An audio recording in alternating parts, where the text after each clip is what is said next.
Okay. And then just, honey, is it working? Go from there. there. I don't know. I haven't. Thanks. Thanks for. Oh right. Yeah. Is that real one too? Can you hear me? Yeah. Thanks for setting that up. By the way. No problem. Testing. Looks good. Right, there we go. Okay. Yeah. So the screen is probably pretty important. It does say it's online, doesn't it? Yeah. Starting live.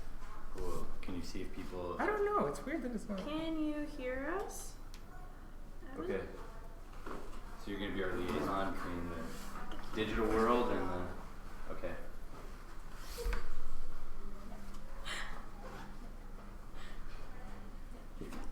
Live in 3 minutes. Oh no, stream.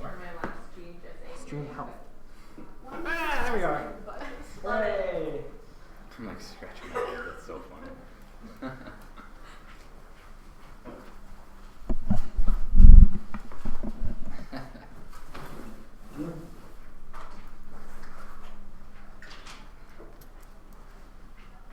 Thank you for ordering the food, Jacqueline. Yeah, it's great.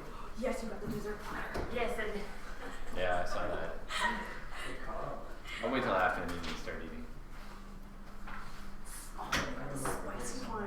Yeah, I didn't I wrote that it like should be somewhat spicy.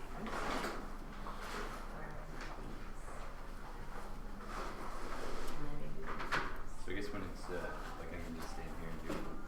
Yep, I'm gonna stand on that side, point to things. Yeah. And then there's cheese and there's cheese. Do you know where the comments will pop up if people have questions? Oh. You can see that? Okay, that's excellent. I'll just yell out whatever question. This is insane in a very good way. Yeah. Welcome to the fun department. Yeah. Special creatures. I know. Creature. It's so sad that I don't even know how to work Facebook Live. It's just like, you know, like a criminal. I'm like, wow. Yeah. No, what is this shit? I should flip a table.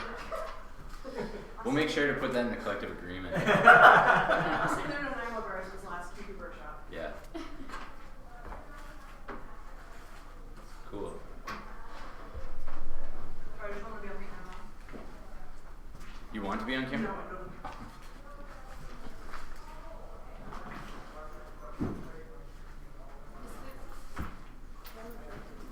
Yeah.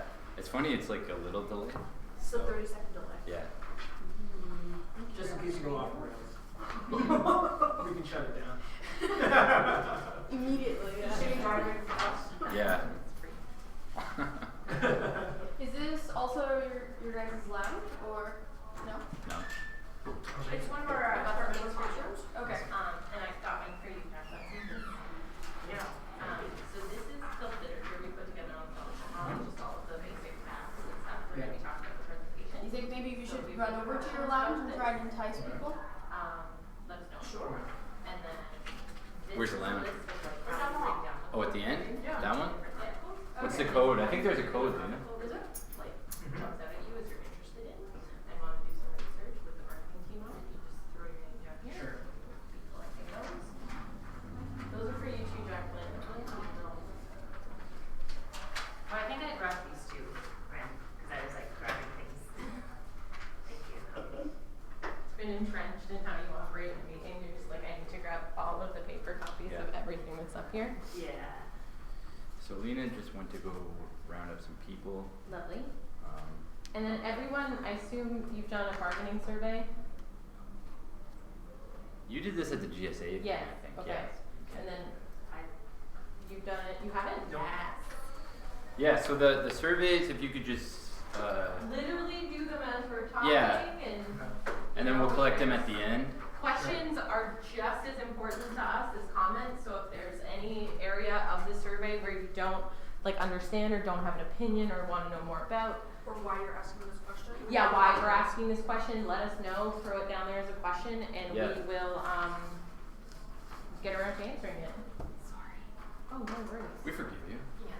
No, not sorry, not at all. Yeah, we're just gonna get going. And also, anyone that's out there digitally, there's a link to the surveys that we can circulate. It's on the CUPE 3903 website under the bargaining tab.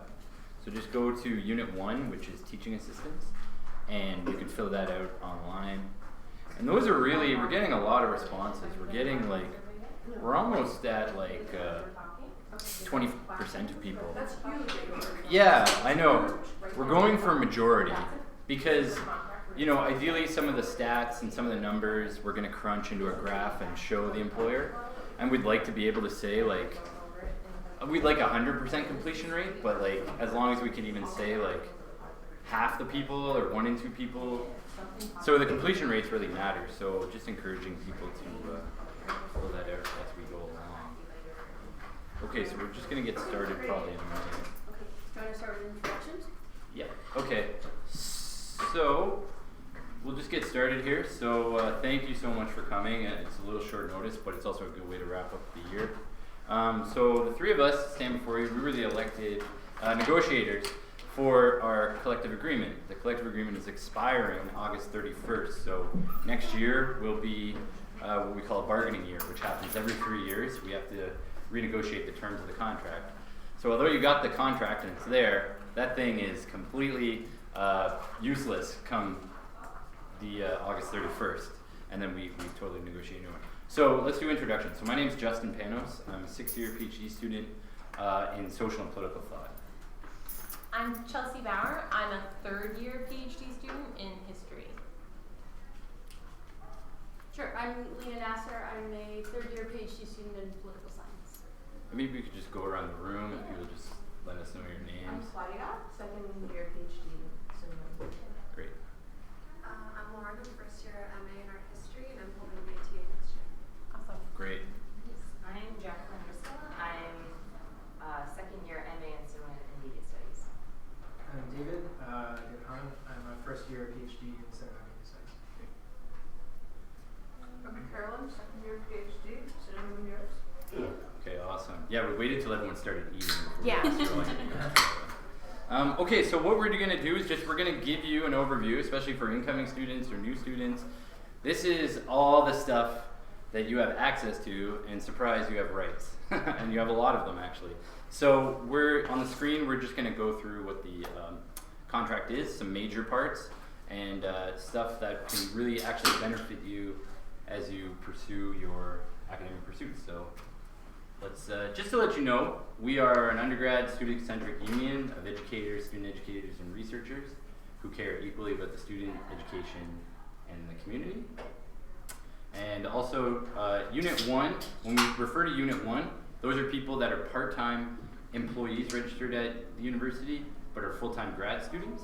Unit 2 is a contract faculty or an instructor, not quite a tenured professor, but they are course directors. And Unit 3 are the, typically they were master's students who had some kind of graduate assistantship. So you were doing research for like 5 hours. Okay. Okay, so this is where I come into the situation. We're going to look at the fellowship model first, because although the fellowship model isn't in our collective agreement, it has had a huge impact on graduate funding in and around York University. So let's get Justin to flip the slide for me, because that's too much technology for me. I've been pressing the buttons of the slide. Okay, so what is the fellowship model? Beginning in September 2016, York replaced the minimum guarantee component of our graduate student funding with a student fellowship covering the cost of tuition. Posted directly to your student account 3 times a year in the fall, the winter, and the summer. It doesn't cover all of your tuition though, so that's infuriating. So because York thinks there's a portion of tuition that isn't really tuition, they've advertised the fellowship as transparent and straightforward, and it's going to cover your tuition, so you no longer have to worry about that. Surprise, surprise, it doesn't right now, or I keep saying right now, and it is right now because I haven't paid it and I should, but right now I have $127 sitting on my student account that the fellowship didn't pay in the fall and the winter, and they are charging me interest on it. So every month York gets $1 from me, and I'm not going to fight York over $1 because I'm not that petty.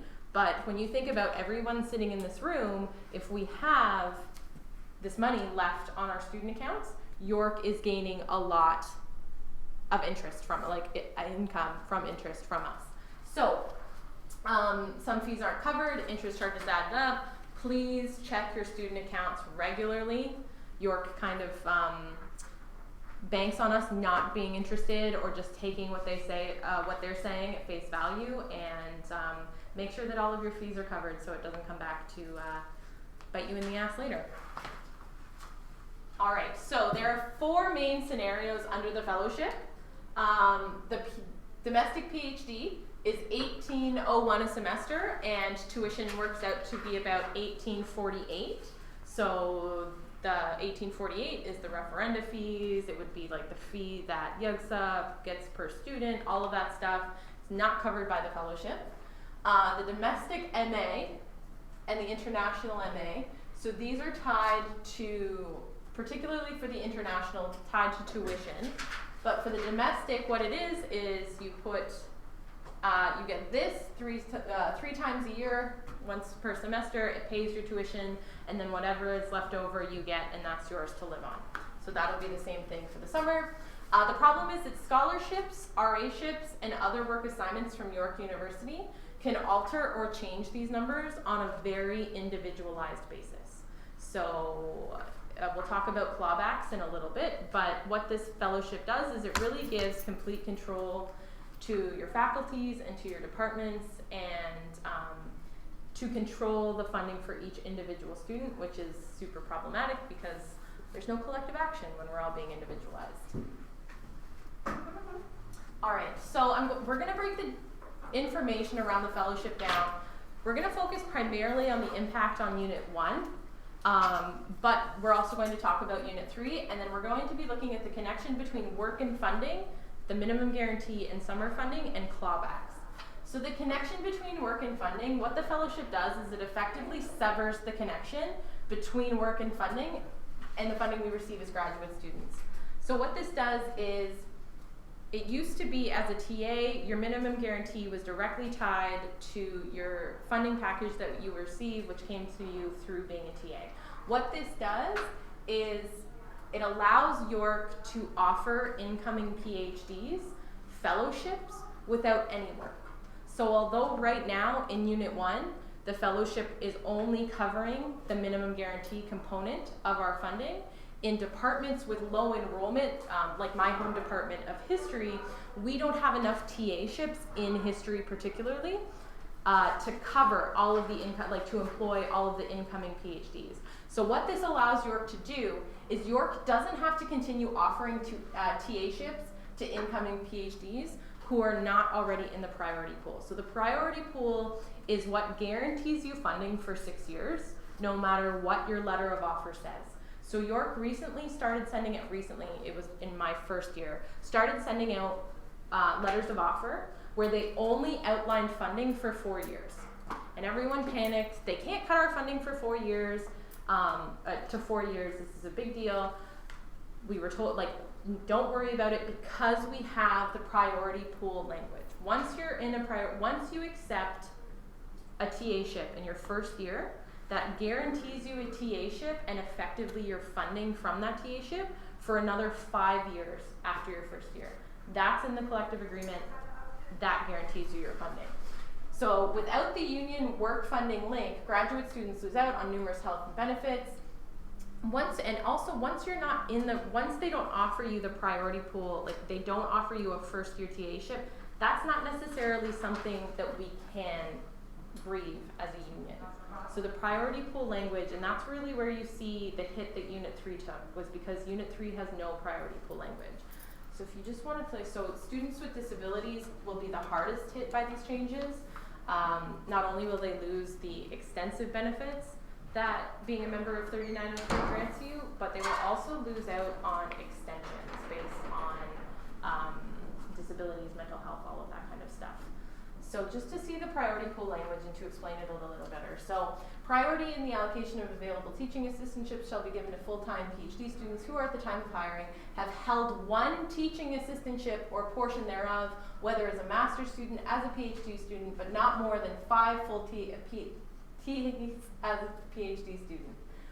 No more than 1 full teaching assistantship in a 12-month period. So this is really where, and then down here, Priority entitles a qualified full-time PhD student to a maximum of 1 full teaching assistantship, subject to availability, in up to each of the 6 years while a full-time PhD student, provided the student is successful in obtaining an initial TA-ship. So what this means is it's really up to the department, like successful in obtaining means that you were given one in your first year, but what the first part of this entitles a qualified subject to availability. That means that the department doesn't have to give it to you if they don't have them. So what this has worked out, what that means is they used to farm them out. History, we send a lot of our TAs into social science and other areas of the university. And what the fellowship effectively means is they don't even have to worry about farming this out. They can simply say, here is your $17,000 that you were promised in your letter of offer, and that's it, which is a huge problem, and it really severs the connection between funding and work. Yeah, so some of the issues, it might seem like a really good deal to get 17 grand and like you don't have to work, but for a lot of people this means you don't get any teaching experience, so you don't have any CV line, which, you know, then you think, okay, this TA went through 6 years of doing all these courses, you didn't go through any. That's a massive disadvantage if you ever try to get into the job market. And then also you don't have access to any of the funds or benefits that make up our total package, which we're going to get to in the end. Yeah. So it does seem like a good deal, hey, free money, but the deal could be way better. But it's free money at a cost too, right? Like, and that's Justin's kind of saying that with the benefits, but it's the priority pool language that gives you your 6 years of funding. If you don't take that initial TA-ship or you don't get an initial TA-ship, that's where York can say, well, if you don't finish in 3 years, you're out. Is that why they're now trying to force PhDs to be done in 4 years? Yeah. Yeah. This is how they're going to do it? So it's just kind of starting now, like what they want to do, but Do you any of you remember what it said in your letter of offer? Oh, mine was 4 years. Yours said 4 years? And that was 3 years ago. Mine was 4 years as well. It says 4 years, right? So York is I technically, thought mine changed to 5. you can get it changed to 4, you can get it changed to 5, but then being a TA is what gets you the full 6. yeah. And there's also possibilities of extending it to 7, which we'll get into. Yeah. But Yeah. All right. So the second part that we're going to talk about today, moving on from the priority pool language, is the clawback of the fellowship model. So right now, any additional income on top of the fellowship may cause a clawback of the fellowship model because there has been no firm policy released on this yet. So when students earn extra money through external scholarships, York will claw back the amount of the fellowship you receive.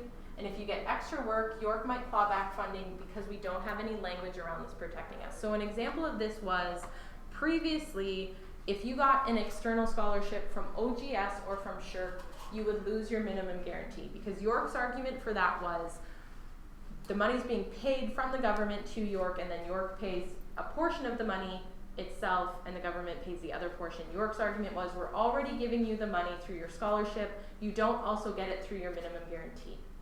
So it wasn't that they were taking $5,000 from you or from your scholarship, it's just they weren't giving you the minimum guarantee. What the fellowship model has allowed them to do is extend that beyond just government granted scholarships. So in history particularly, there's a scholarship from a historical association outside of York. York pays absolutely no money into this scholarship. It's $12,000. A student in my department has won it.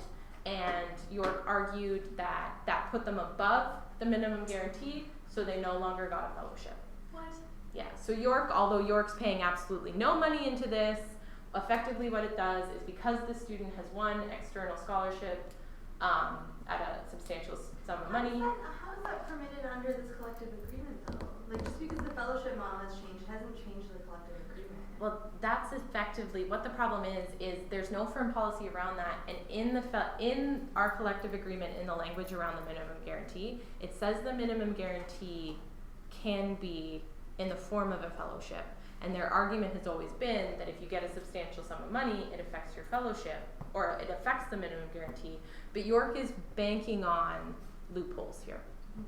So York is banking on someone one time took $1 trillion, for example, and didn't want to teach anymore, so they said no thank you, and York got to keep the 17 grand. So York is applying that kind of language to every scenario where a student receives extra income from York. We run a academic journal out of the history department. It's not associated with the history department. It's called Left History. York has made the argument to us that the honoraria that we make running Left History, which is about $700 a month, affects your fellowship. So any income coming from York University could or could not affect the amount of money you Clearly get. that it's a certain portion of money that would affect the fellowship on the FGS website. Like I've read it so many times. Yeah. So how could they make that argument? I don't understand. What they're saying is it's the certain amount of money. They are arguing that for each, what they're doing. It's like under 10,000 or something. Yeah, so it's the fellowship is what it's meant to do is really individualize us to the point that for some students who have substantial scholarships, they'll allow that student, if they're a star student or if they're a student that's been recruited, to keep the fellowship. And in some areas, if they aren't a star student and they bring in the scholarship, but York sees no other point of investing in them, they take the fellowship. So what this does is it really allows York to cater to the trendy, to the income-making areas of the university, and which is good for some. It really is. They're really trying to instigate a divide and conquer tactic. Because if you're thinking, okay, I'm getting all this extra money, and York's letting me keep this $5,000, well, why am I going to risk, even if someone else isn't having the same funding package as I am, this is so beneficial to me, I'm fine with it. That's what York is trying to do. It's been so piecemeal, though, that it's been super problematic. So absolutely no language around this. It could or could not affect your scholarship. Completely dependent on who you're working with, who's willing to go to bat for you, what your department politics are like, and that's super So what you're saying problematic. is if a student is getting income from an outside source, No, a scholarship. A scholarship. Only a scholarship. just a scholarship. Yeah. No, So why do no. you make the distinction? It's a scholarship or really any income from York. So the honoraria, for example, for Left History, Right. is income that's being paid out through the department to our to PhD students. But in the case of the history scholarship, Mhm. that none of that money is coming from York. No. So then what is their argument in that Exactly. case? Doesn't make So- sense. Like, how is it different than somebody just giving me $12,000 and saying, well, sorry, Or that guy working gave you somewhere $12,000 or working somewhere else? Yeah. Which most of us Chelsea, do. do Yeah. But they can't. But they're gonna, like, if I report the fact Yeah, that exactly, I- covering your they're bases. gonna be like, Yeah. oh, well, By sorry. law. Once your bases are covered. Yeah. So what it is any scholarship, York is notified about, right? Because these scholarships, even if Yeah. they're from independent sources, go through the university. You apply through the university, all of that. So York's argument is saying that once you've gotten the amount of the fellowship in a scholarship, that's effectively your minimum guaranteed covered. Okay. So your minimum guarantee is the equivalent of like your basic income. Yeah. They just want to make sure that the basic level is met, that you're able to continue on doing graduate work. They Right. don't. That's the only But argument. doesn't York understand that people have chosen York in the past because you've been able to top up? Yeah. Like, so is this Yeah. That's like what do they communicate this in the language when you negotiate with them? Do they understand that? And Like then that's people a come big here because reason. we have 6 years. That's as a well big from reason there. for choosing York over UT, and they're gonna lose students. Like they need to really understand that. Yeah, they friendly like the only explanation that I can say to you, because I mean, I understand. if I could get in Ron Lenton's head, man, I would be. But is that they don't give a shit. Yeah. That the ability to individualize us, even if even when you look at undergraduate enrollment, right? Like we constantly hear about how bad strikes are for undergraduate enrollment. We're not asking for a lot in this round of negotiations. We're asking to be able to receive income in the summer and whatever else you guys direct us towards.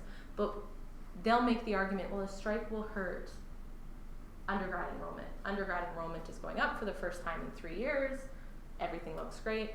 So my instinct is, why fight over the 0.36 of your $1 billion operating budget and have this stuff? Like, don't place the onus on us when you have the but they don't care. Will that be CUPE's position? Yeah. Our position is your position. So you guys kind of tell us what is worth going on strike for, what is worth, like what issues you want brought to the bargaining table. But there is that idea that this fellowship model, what they are saving is 0.36% of their operating budget, and what is it costing them? Are they willing to take on that? Like, are they willing to face that reality? Yeah, so, and one thing is, because this is new, it was rolled out after we negotiated this one. So in the next round, this will be the first time we're ever like at the tables talking about it.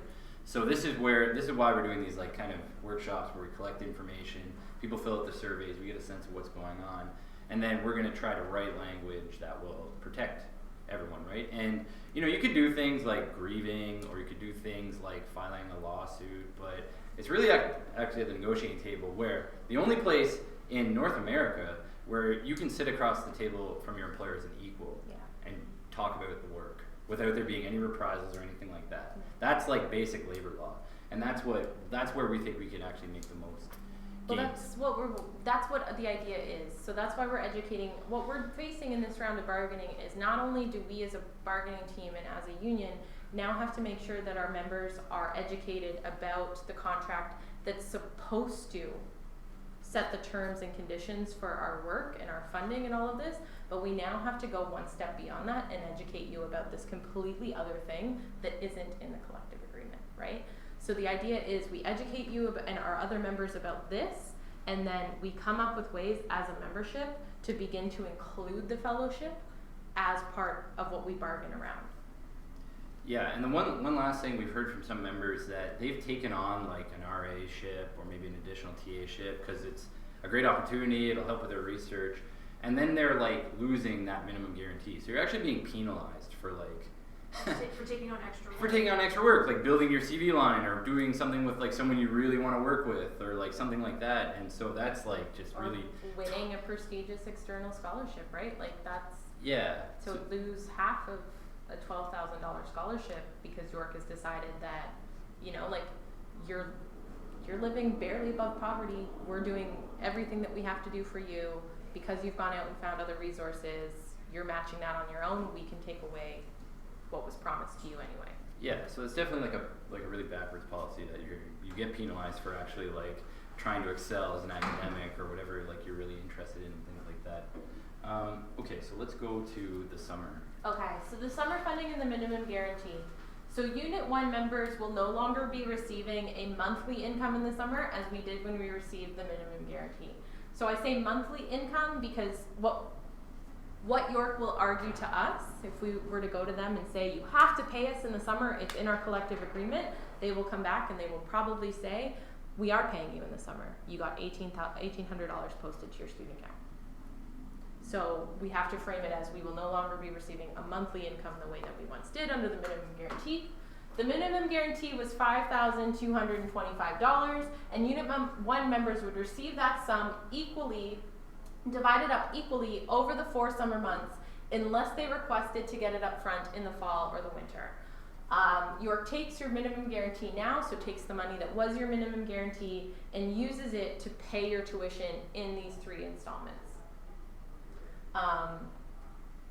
So it isn't necessarily lost, but it's reallocated so that you never ever see it. York is giving it to you and then taking it right back. To pay the tuition. To pay the tuition. For those of you, so I think she was in her second year, you're in your second year as well. You remember that, did you have your tuition deducted from your paychecks last year? So that's the difference now, right? So they've paid it with our summer funding, your tuition, and you get the full amount of your monthly pay.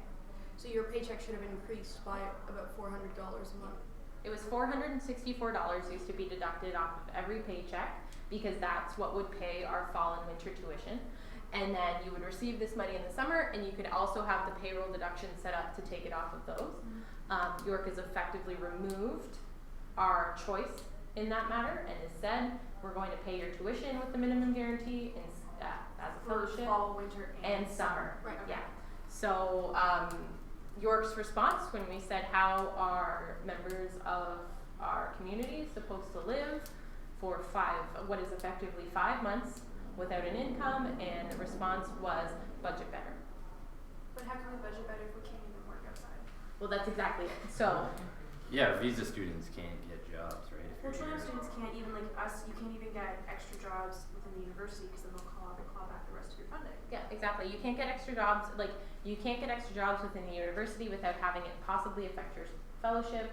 You can't technically work under the collective agreement in an outside work for more than 15 hours a week anyway, and there are some students at York University that can't work because of the government, like the position that they're in as a student in Canada.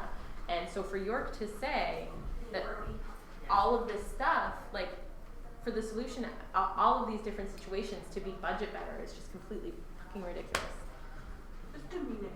It is demeaning, you're completely right. So this is around more of an explanation around how they were able to do this and what their argument will be for why it doesn't affect the collective agreement. So our collective agreement that says that summer funding will normally be paid in the summer because members might choose to shift the funding into fall and winter. That was a choice that members could make originally. The preamble of the letter of understanding in the collective agreement talks about the onerous costs of summer for graduate students, and budget better is simply not an appropriate answer. So the minimum guarantee emerged from a discussion between the employer and students in a round of bargaining where students said, you can't simply not pay us for months in the summer. Even though our contracts are only for September to April, you've also limited our ability to work. You want us to finish our dissertations and our projects. How do you want us to be able to live? So the idea that we bargained for and came up with in that round of bargaining was the minimum guarantee.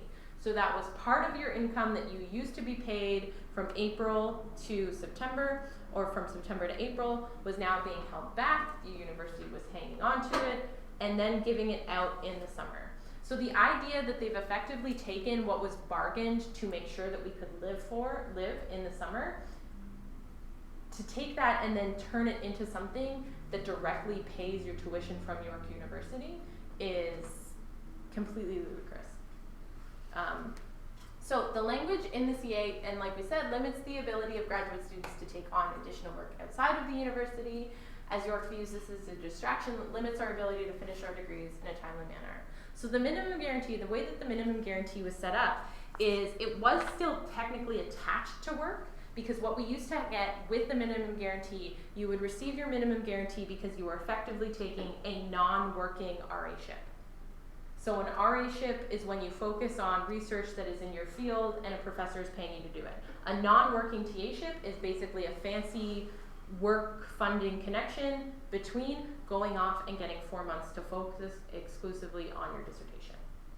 So the fellowship has completely removed the ability to do that, and now we have an entire group of people looking at 5 months without income. So this is the language around the minimum guarantee in the summer. So mindful of the financial obstacles graduate students are experiencing in light of the government decision which to transfer more of the burden for financing of a university education to the student via tuition fees, the employer guarantees an offer of additional support for members of the priority pool as outlined below. This support is for the 12-month period beginning in September. So the idea behind this was that students, PhD students, when it was originally negotiated, students didn't want to have to stop doing what they were doing every April to find employment, to be able to live for 4 months. It was a huge distraction. It took away from the dissertations. So this was negotiated to deal with this. Support for a 12-month period. York will argue that because they are giving us that $1,800 in the summer, that it is still for a 12-month period. The only place that I have been able to find anything, we were talking about grievances, how could they do this in the collective agreement?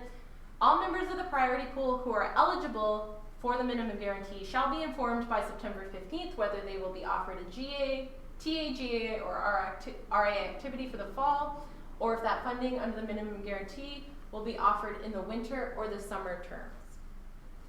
So the fact that they're not giving us a choice in accepting it in the fall is where I see grievable language. It's not at this point worth it to attack this matter as a grievance, because a grievance means that an arbitrator, like it would eventually go to an arbitrator, like into arbitration.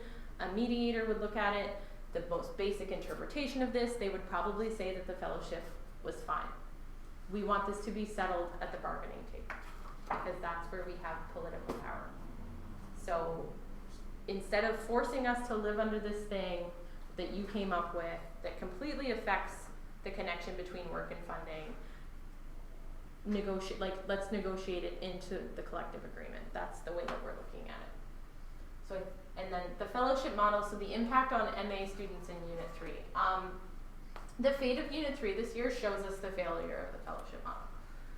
It shows that York is completely willing, once that priority pool language is threatened, York is completely willing to throw it aside and use the fellowship model as a way to completely strip your rights as students. So what used to be 670 unionized graduate assistantships given to MAs became non-unionized work-study positions, student volunteers, credit-based work, and they were able to do this because MA students have no language, no priority pool language. So like I said, this is not about money. They are saving 0.36 of their $1 billion operating budget. If you were to take the amount of benefits that we get from each would be Unit 3, if they had a 0.1 GA-ship from a 10K package, this is basically, that's what, it would be 0.36% if they're giving you the fellowship money anyways. What they're basically saying is you don't get any more benefits. So this is the number that they're robbing from each individual MA student, and they're taking that, and that's, if they were to give that to every single incoming MA, as they used to do through the GA-ships, that's the 0.36. So this isn't about work, this isn't about money. This is York saying Unit 3 is not a valuable investment for us. They're only here for a very short time. We no longer want to offer them, we no longer want to have to offer them union protection. So York can easily afford this stuff. It really is about getting rid of Unit 3. York is charging faculty members, and this is, their argument to us is, well, faculty members can still apply for GAs. They can go to the department and have a GA. They can't. It is effectively, it's an 80% surcharge on any GA position. So you're paying, a faculty member is now paying to have someone, instead of someone being an RA, to have them be a GA, York has to pay, the faculty member has to pay almost double. So this has led to a huge amount of increases in kind of under the table RAships.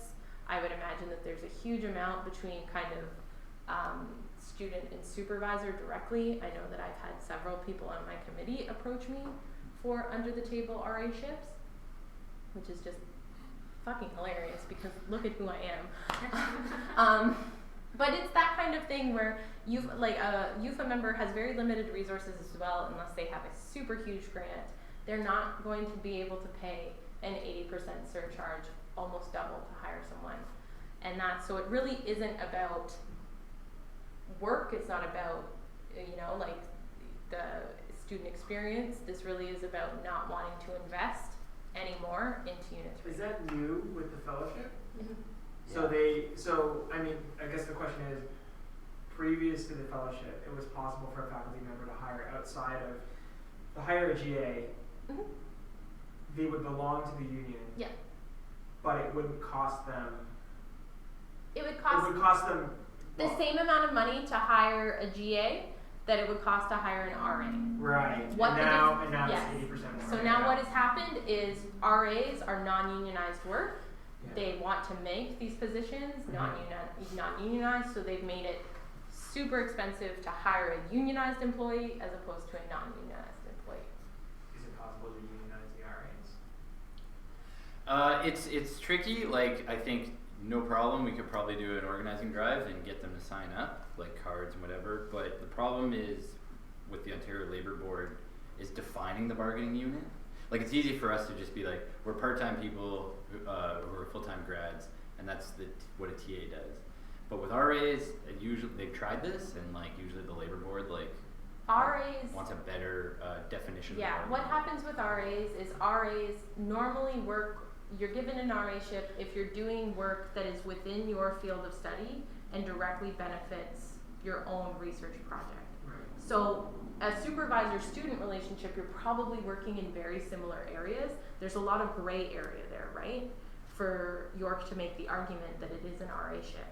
And so because there's not that definitive boundary between what is work and what is kind of like individual study under the RAship, that's where we have a problem going to the labor board and saying this is clearly work. Right. And York's just full on taking advantage of that. I think the union is trying to identify supposed RAships that are really just J work. They really are, you know, the student doing actual work for someone that isn't necessarily related to their research. And you can go to the union website and it'll show you, it gives you just like a little chart of what the difference is between these kinds of work, so that there's the potential to grieve it at the moment. We had wonderful, wonderful stewards that spent a lot of time, Jacqueline included, working in September and October, and they brought the amount of GAs at York up from like 20 or 30 to over 100. But just by reaching out to these people that had RAships that could have been technically J-ships and grieving them to have them converted. You got a question? Well, okay, so the thing is though, like RAs can also help people, right? Because you can bring that money in outside of, so it's really, like I would just be cautious of like what you're gonna do with RAships, because like already that's a problem with York. Like other universities can offer RAships to doctoral students and it does benefit their research and it does benefit their CV and they get money. Yeah. So it's just unfortunate that York is like, which is not surprising, but like capitalizing on that. But like the model of the RAship in conjunction with, you know, CUPE benefits is not terrible. No, but that's the thing too around the clawback language is there's no guarantee if you take an RAship that the money being paid to you in that RAship won't affect. Yeah, so that would be like great, like focus on that, but.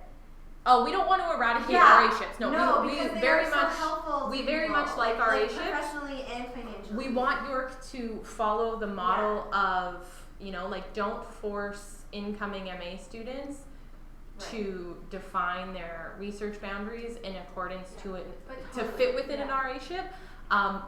Because they are super beneficial to both faculty, to other PhD students, right? Like there are some senior PhD students that hire RAs. Well, and themselves. other universities will offer you, like, here's your minimum funding package, and here's an RAship because you're going to work with this supervisor. Like, many other universities do that. And but York is now capitalized. Yes, which is hugely problematic.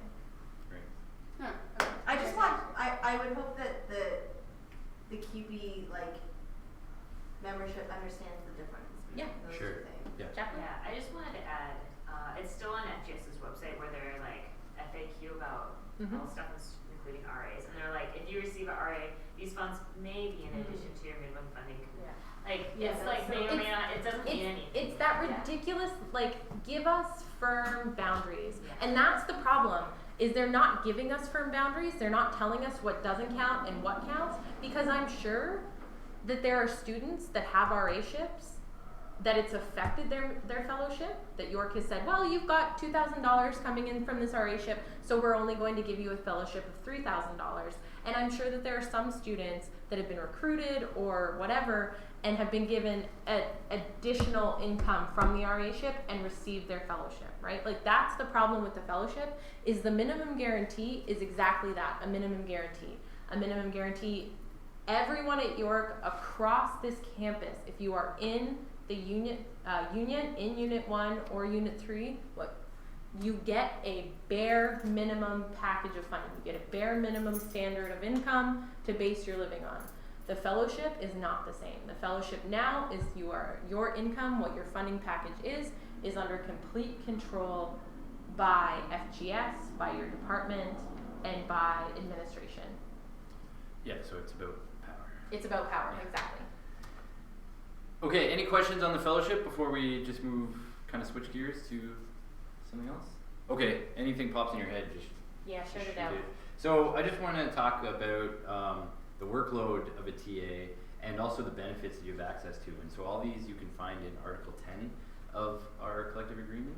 So just to define the workload, a TA works an average of 10 hours per week, up to 270 hours, and that's over the fall and winter term. Okay, so it's an average. So some weeks, yeah, you're gonna have marking. I have a bag of marking over here I gotta do. So sometimes you go over, but sometimes you won't have anything. But you just want to make sure you keep track that you're not going over that average. Okay, and the relationship between the supervisor, the course supervisor is really the one in charge of the work, and their objective, in conjunction with the teaching assistants, to avoid overwork, right? So, and if you feel like they're not taking that into consideration, then that is something that you can have access to. So, and I just wanted to show people that actually in the back of the collective agreement on page 68 is the TA workload form, and this is the form, you've probably seen it. You just, at the beginning of the year, you know, you apportion the hours. Not seen it? I I have seen one. Yeah, okay. Not from my Do you guys have the copy? Yeah, so pass those around. So the workload form, you fill it at the start of the year. You fill it out at the start of the year, and that is like what your hours are going to be, okay? And you know, so you have like, you have grading, you have prep, you have meeting, you have invigilations, you know, how much the exam you're gonna do, etc. And that you're actually supposed to meet a couple times over the year just to make sure that, you know, you average it out. You could say, hey, look, the marking is actually taking way longer. Why don't we add more hours to marking and then take the hours off of emails? Because I don't email any students. You know, some people, we'll talk about emails, but you know, you have that right. So that's the, you're supposed to just keep track of this.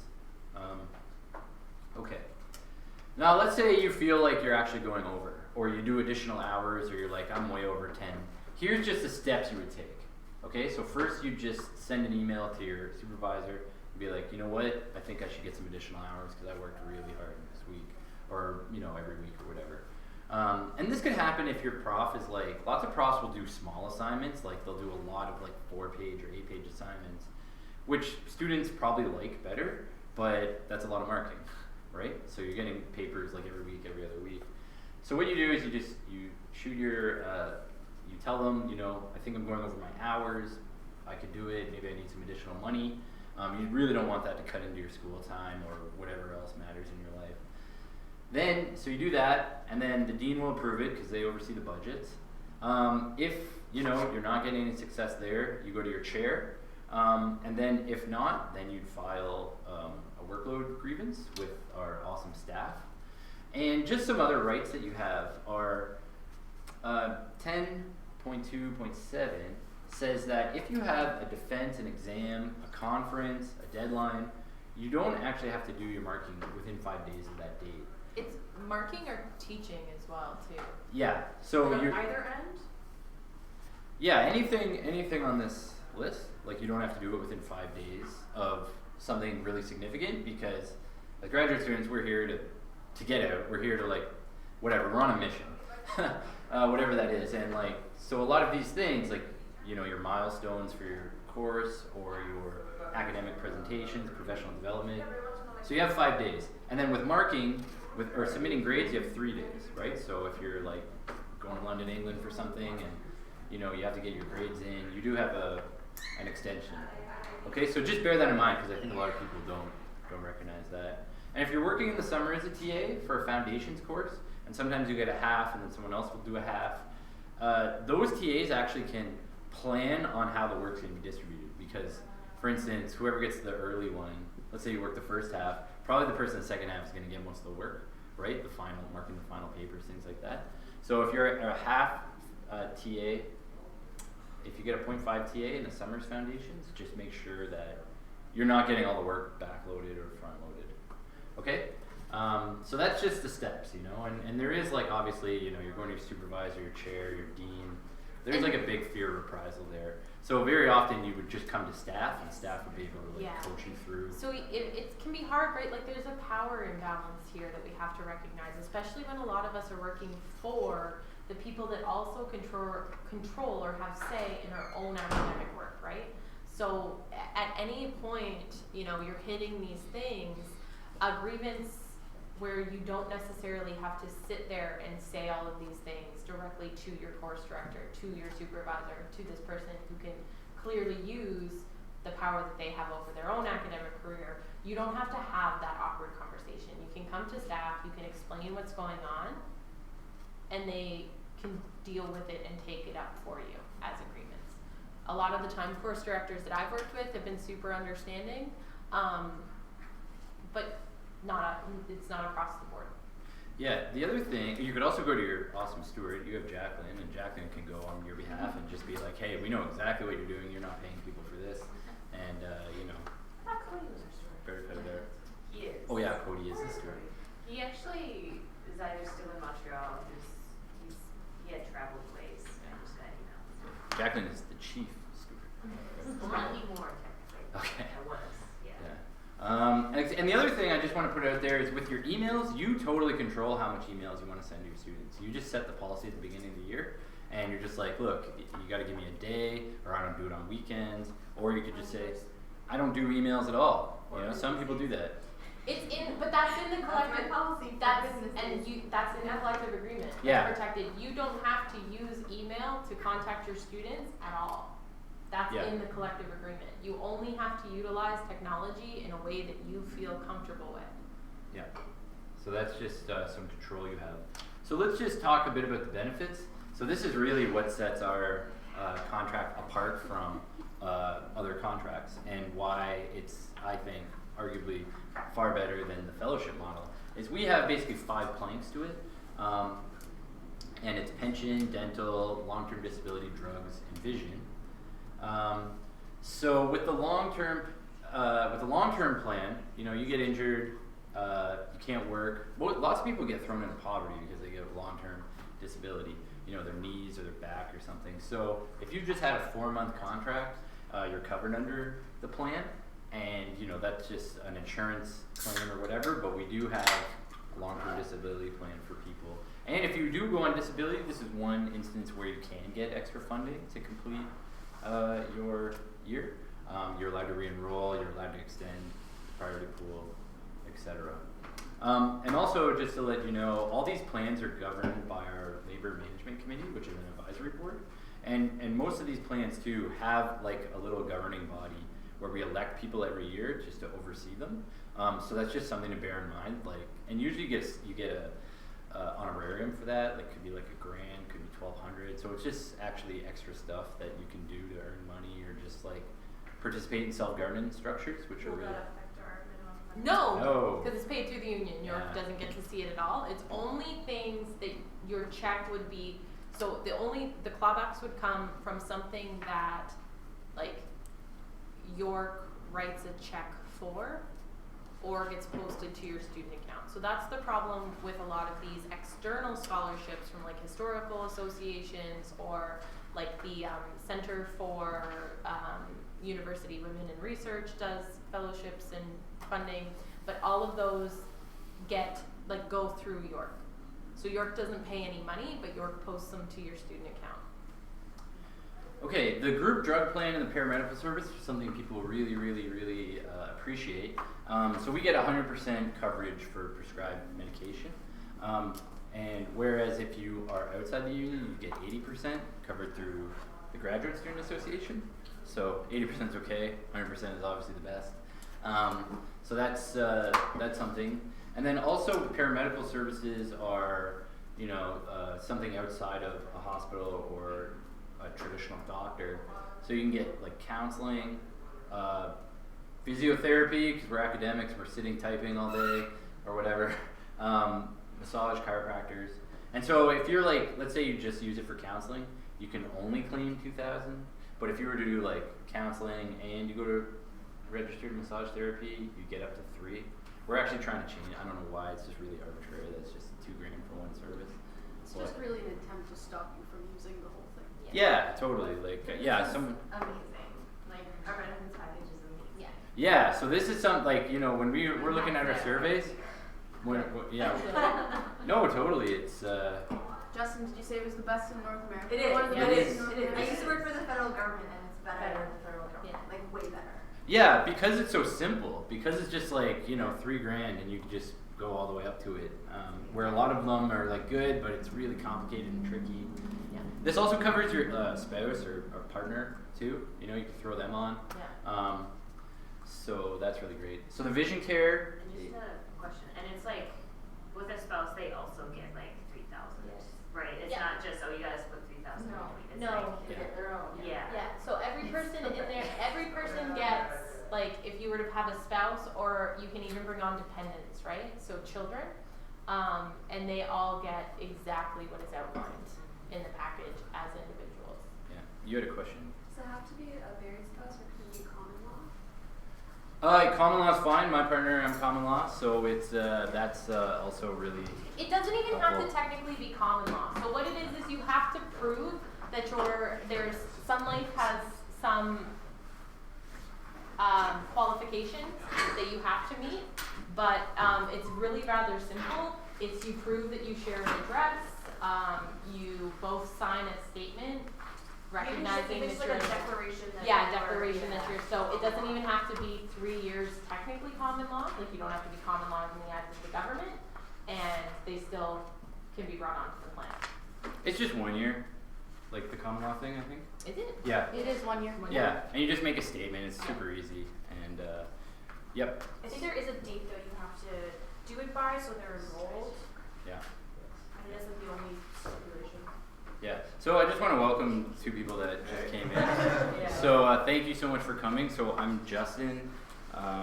This is Chelsea, and this is Lena, and we are the negotiators for the new contract. So what are your names? What are your names? Oh, God. Glenn? Glenn and Marco? All right, welcome. So we're just discussing, we're letting people know their benefits package right now. Have you guys ever claimed any benefits with the union?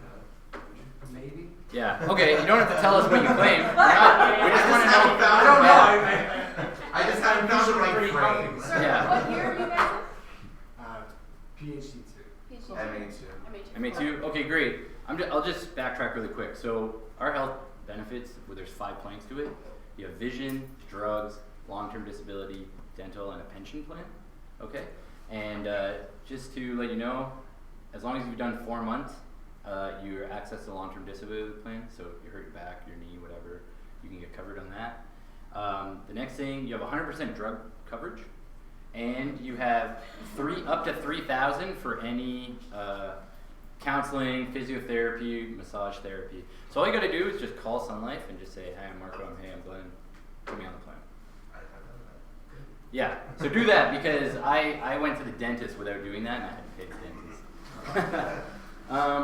Okay, vision care is you get $400 every 2 years for glasses, contacts, eye exams. So just remember, it resets every 2 years, so you use it often, Yeah. and you get a spread of, you can get like glasses 4 times in the span of this contract, so. Yeah, and the other thing is it turns over every calendar year.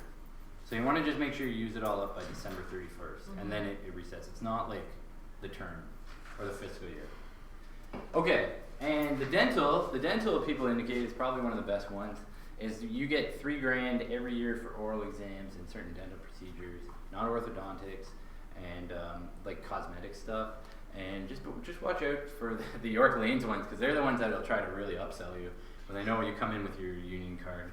They'll be like, "Oh, cash cow, okay." It's nice though, because they also do direct billing. So if you don't have money to actually go to the dentist, your lanes is a little bit more expensive.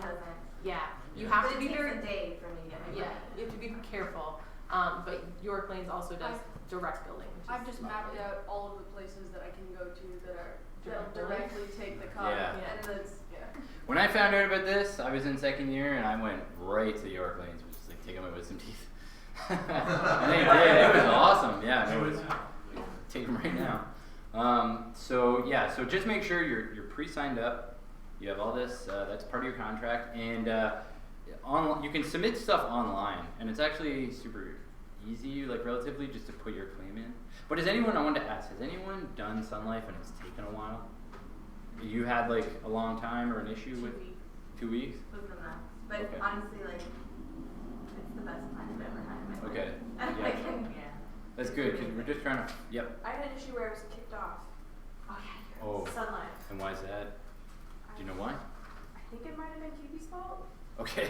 I was unread, they took me off, and then I had to call and they had to put me back on Okay. the plan, but yeah. Did you take a leave or anything, or were you like, okay? It's just a random. Yeah. Okay, so yeah, you always just want to make sure that you're enrolled. Before you go, before you claim, just call and just make sure, because you don't want to get burned. And for the most part, if there is a problem, if something like that has come up, take it to staff at Yeah, I the called union. the woman and right away. Yeah, exactly, and they'll be able to handle most of the things like without any kind of hesitation. Yep. Okay. So, and then here's one thing that just good piece of knowledge. So sometimes, maybe in the course of your studies, you might need to only work in the first half of the, like just the fall, and you're gonna take the winter off because you're going on leave or you're doing your research or whatever. In that instance, you can actually get coverage for 8 months.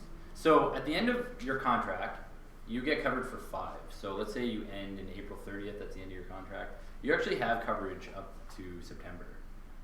So when you're in 6th year, you know, you still have it through the summer as you transition to a new job.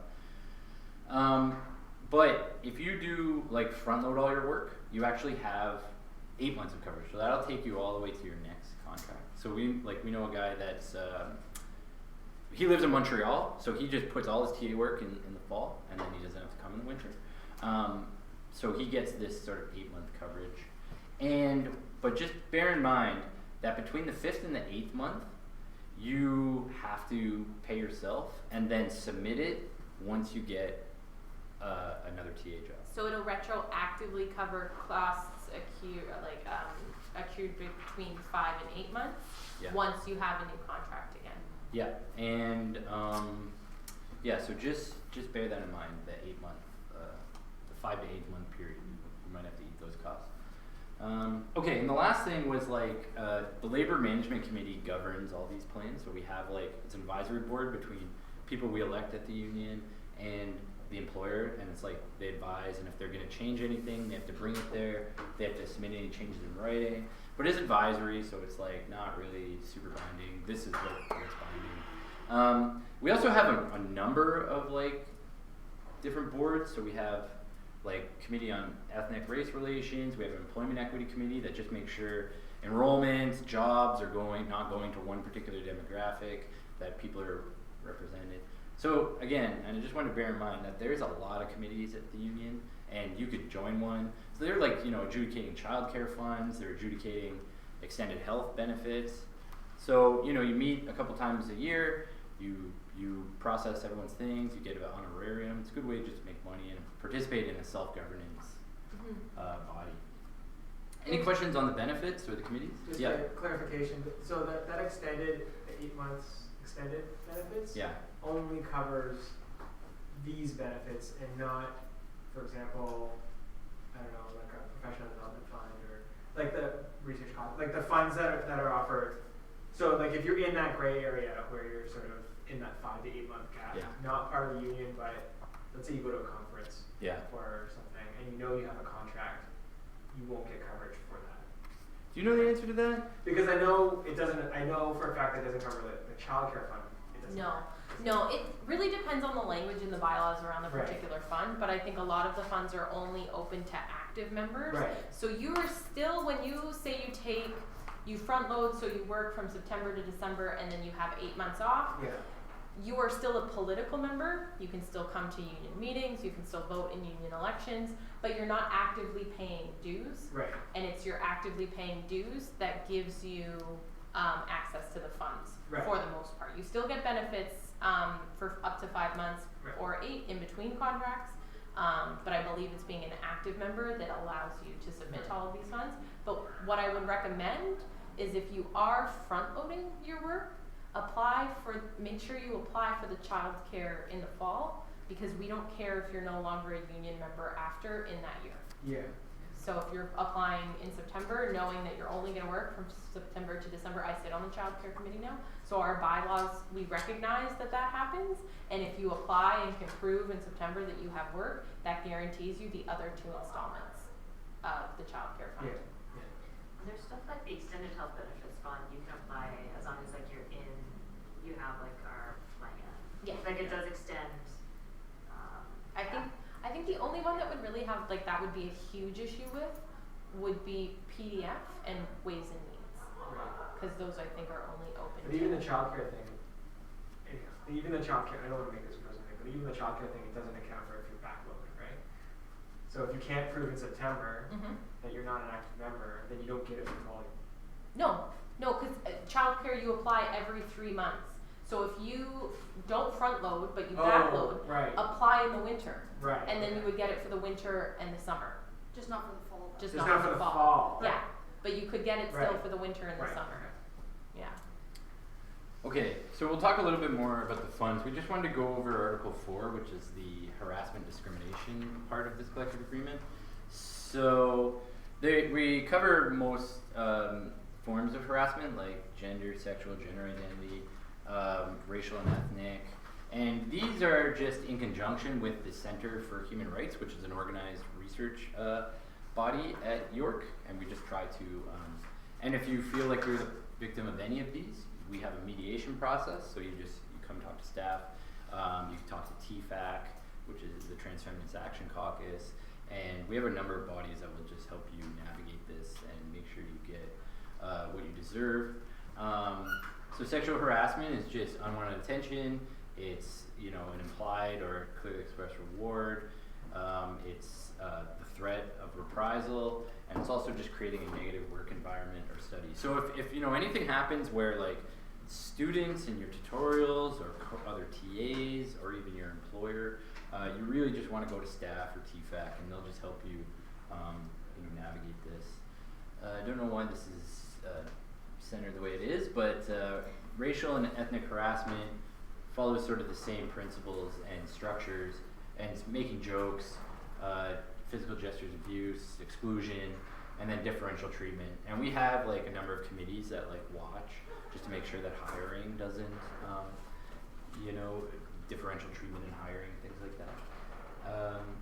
And last, this is just the final one, any actions that belittle, demean, humiliate people. So there is, and these, we deliberately put them as like our first major articles behind like structuring this whole thing, because they're really important. There's a lot of victims of that sort of stuff. Okay, so let's talk about leaves really quickly. So as you're here for 6 years or whatever, something's going to come up in the course of your life that's going to maybe be a hindrance or an unforeseen emergency. So you do have actual recourse to leaving if you want. Yeah, so the leaves are in coordination with unemployment insurance regulations. If there have been issues that we've come across just doing these contract workshops and talking to people about leaves being granted from employment responsibilities but not student status, which can be really ridiculous at York's like, here, we're not going to give you any employment but still pay this $1,800 in tuition. It's stupid. Go to staff just to make sure that both have lined up. If you're taking a leave of any kind, you want to make sure that York is notified of the leave as both an employee and a student, and you can't trust York to take care of that very straightforward thing by themselves, so staff can follow up and make sure that you get the leave from both areas. You can still accumulate experience for the position you are doing when you take the leave. So for example, you have to take a leave in November, you still get experience, like you don't lose your place in the priority pool, and you still get to accrue experience and seniority for placement in other courses from the year that you take your leave in, so it's not completely wiped out.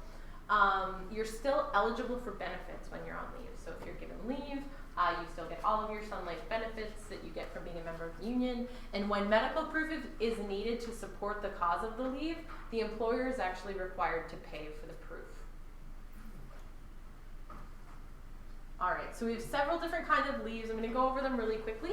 So we have access to several different kinds of parental leave, including but not limited to paid maternity leave, paid caregiver leave, paid adoption leave, and academic caregiver leave. So the academic caregiver leave and the maternity, like the paid two things, are what you have to make sure add up. So the academic caregiver leave is your leave from being a student, and your academic caregiver leave, or your caregiver leave, is from being an employee. So just simply York can't handle that very basic distinction. I thought. Sorry. it was really interesting, where the expected date of delivery or adoption occurs after or within 4 months of the expiry of the employee's contract. The employer shall still pay an employee maternity leave even after the expiration of the most current appointment contract. So that's kind of the covering of the summer as well. If you decide to have a baby or adopt a child, and you know, like, sometimes you just can't control those things, and it could happen when you're not technically employed by York University because of the way our contracts work. This makes sure that you receive, like, you will not be left out of getting a leave. Okay, so we have access to other leaves. We have access to jury leave, and conference leave. The conference leave I thought was really interesting, and it's definitely something that's way underutilized.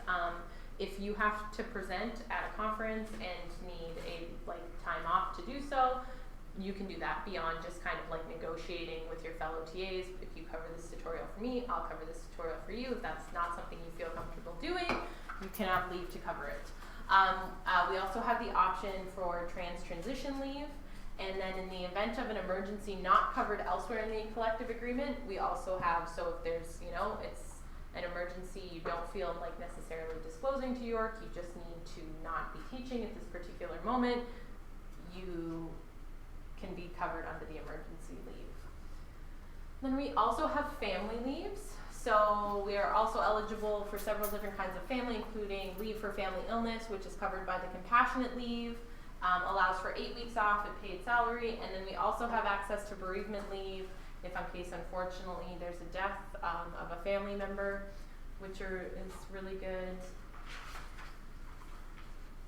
And then funds. So these are what we've kind of been talking about already with the childcare and the PDF. So through negotiations, there have been holes in our student and employee experience that our tiny salaries will not cover, and York doesn't want to necessarily give to every individual. So what the solution that's kind of been brokered between the two is the setup of these funds. So there is all kinds of funds, we'll talk about them in general, but essentially what it is the university gives a portion of money to the union to allocate specifically for these holes, these shortcomings that we've noticed in our graduate student employee experience. But yeah, so the funds include these are all unit funds, so unit 1, 2, 3, and 4 can apply to these funds. The extended health benefits, so that is if there's any health kind of benefits that aren't covered under Sun Life, or you max out your coverage in Sun Life for this, you can apply to the extended health benefits. The professional development fund is for any kind of professional kind of academic development, conference presentations, travel to and from, and accommodations there. The Ways and Means Fund is an emergency financial aid, so if something comes up, it's extremely difficult to budget for savings and emergency funds and everything when you're barely meeting like a quality standard of minimum standard of living, so we have the Ways and Means to cover that. We have the Trans Fund. We have the Child Care Fund, which is basically you have a child, you get money, and then the Sexual Assault Survivor Support Fund, which is allocated by TFAC. I believe the Trans Fund is also allocated by a specific group of people within TFAC as well, and that's basically you get support for both of these things through TFAC. Yeah. Right now, the Sexual Assault Survivor Support Fund, we forgot to mention this on Thursday, right now that's not coming from the employer. So right now the union has carved out space in our budget because we think that this fund is very important.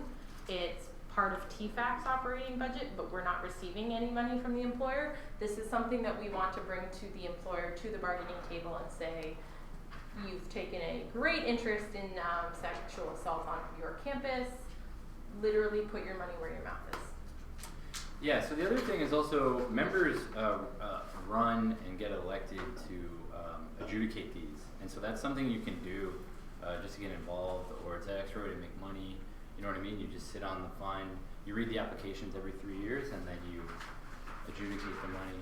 EHB covers all reproductive technologies, right? So anything you need in that regard.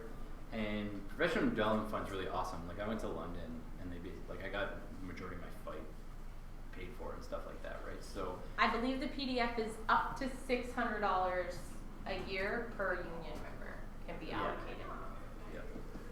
Ways and means is just like any sort of unforeseen emergency, like a death in the family and you gotta fly somewhere, or just things like that just pop up. You get evicted, stuff like that. Like there's all sorts of different things that can just pop up. So there's lots of good details about these specific funds on the union website as well. Like get really comfortable with the union website. It's such a hub of information. It'll tell you exactly what isn't covered under all of these funds and how much money, up to how much money can be covered for each individual member of the union. So, and then these are the unit specific funds. So we'll go through them quickly. How many of you have filled out your student financial profile this year? Yeah, do it every question? No. Oh, I'm just trying to remember. I think so.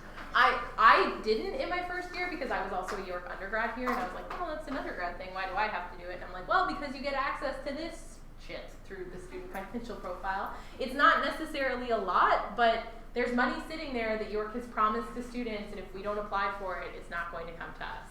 So the graduate student bursary, a fund of $2,500 distributed basis on need. They asked us a lot of very specific questions 2 years ago, like I had to give them a breakdown of my rent and my transportation costs, and I was like, this is a lot of very personal information here that I'm giving you, York University, and I'm happy to say that this year they've removed those questions. They've gone back to the original format. The Master's Bursary Fund. So this is a fund that's distributed on or after June 15th to assist members in the summer who do not have any other sources of funding, who will be returning to a master's first priorities for members who will be returning to a master's program in the fall. Those will be entering the PhD. So this is just to give you some extra funds to help cover getting your MRP done. So this was something that I utilized in my year when I was like, oh, I can't work and finish my MRP. What am I going to do? You apply for this fund and it gives you just a little bit extra on top of the funding you're already receiving. The PhD completion fund is usually in May. You apply with your student financial profile. It's distributed on or after the 15th on a basis of need, who have no funding in the last term of their PhD. So in that 6th year, York does not have to offer you, York will not offer you the minimum guarantee. So that's $5,000 that we get in the summer to carry us over because you will not be renewing your contract as a Unit 1. And so this is to give you, if you're right there and want to finish your dissertation, you don't want to have to worry about, finding work specifically after, like to start on May 1st after your contract expires. You can apply to this fund. You still have to pay tuition, like normally on the April 30th. If you know you're not going to finish, you drop, you de-enroll and you don't have to pay tuition anymore, and you can re-enroll when you're ready to defend. This, you do have to continue to pay tuition, but you do also get money to help you live while you finish your PhD. And then this is the research cost fund. So this is kind of like the PDF in the sense that it helps with research undertaken. So this is, you have to apply to York and you have to have met some criteria that York has set up, but the union does have a say in how this fund is adjudicated, and you have to have already done it. So this isn't like a kind of, I'm applying to I'm presenting in a conference in June and I applied the registration fee and PDF covered the registration fee, but because I haven't already traveled there and have receipts, I can't apply to the research cost funds for that. So this is if you have research that's overseas or in Canada, wherever, you do that research. I don't know how York expects us to do that research now because we haven't been funding in the summer, but you are able to pay for it yourself and York reimburses you if you have the receipts. Thesis allowance. This is an allowance to help you print the paper copies of your MRP or your thesis or your doctoral dissertation. Ongoing, this is directly to FGS. Why not have York pay to print your stuff, not have to use that $600 credit. And then the tuition cost fund. It's really interesting. It's $10,000 of the PDF fund is allocated each year To offset tuition costs for courses, programs, and conferences related to members' employment. It doesn't cover tuition at York University, but what it does is if you have another program at another institution that you would like to do that would help your employability, this will help. You can apply to this and get money to cover that. So I did a course on like sexual assault response training, and part of that course was covered by the tuition cost fund. Any questions about any of these? No? All right. Okay, so that's more or less the end of the presentation. Glenn and Marco, if you guys have any questions or anything on top of your mind, let us know. We covered summer funding and the TA workload before we get here, so if you guys want to know more about that, we could totally And the the- fellowship yeah. model. But we're going to sit here and eat lunch with you. So if you have any questions about Yeah, that as we super eat hungry. lunch, please ask, because we Yeah. want to know all about it. Here's this. Oh, thank you. Thanks. So what we're looking to do really is